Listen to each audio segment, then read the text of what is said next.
காசா முனையில் போர்க்குற்றம் புரிந்ததாக கூறி கைது ஆணை பிறப்பிக்கப்பட்டுள்ள இஸ்ரேலிய பிரதமர் பெஞ்சமின் நெத்தன்யாஹுவை அவ்வளவு எளிதில் நீதிமன்றத்தில் நிறுத்திவிட முடியாது என்றே தோன்றுகிறது. அதை தடுப்பதற்கு இஸ்ரேலின் நெருங்கிய பங்காளியான அமெரிக்கா தன்னால் ஆன அனைத்தையும் நிச்சயம் செய்யும். தொடக்க கட்டமாக அனைத்துலக குற்றவியல் நீதிமன்றமான ஐசிசியில் நெத்தன்யாவுக்கு எதிரான வழக்கை முன்னெடுத்த தலைமை வழக்கறிஞர் கரீம்கான் இதில் பலிகடா ஆகலாம்.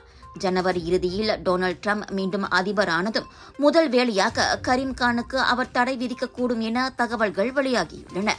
கைது ஆணை வெளியிட்டதற்காக பயங்கர பதிலடிக்கு ஐசிசி தயாராக வேண்டும் என டிரம்ப் நிர்வாகத்தில் தேசிய பாதுகாப்பு ஆலோசகராக பொறுப்பேற்க உள்ள மைக் வால்ஸும் எச்சரித்துள்ளார். நிலைமை இவ்வாறிருக்க நெத்தன்யாஹூ பிரிட்டனில் கால் வைத்தால் அவர் கைது செய்யப்படலாம் என அந்நாட்டு அரசாங்கம் கோடி காட்டியிருக்கிறது.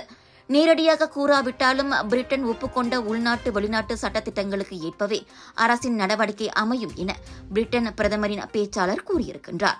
அப்படி பார்த்தால் அனைத்துலக குற்றவியல் நீதிமன்றத்தை உருவாக்கிய 1998 ரோம் பிரகடனத்தில் பிரிட்டனும் கையெழுத்திட்டுள்ளது.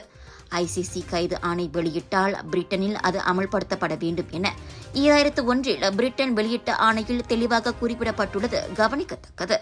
இவ்வேளையில் நெத்தன்யாஹூவை தாங்கள் கைது செய்ய வாய்ப்பில்லை என ஜெர்மனி கூறிவிட்டது. இஸ்ரேலுடன் ஜெர்மனி கொண்டுள்ள நாசி உறவு நீண்ட நெடியது என்பதால் அதனை பாதிக்கும் வகையில் நடந்து கொள்ள மாட்டோம் என அதன் அரசாங்க பேச்சாளர் கூறியுள்ளார்.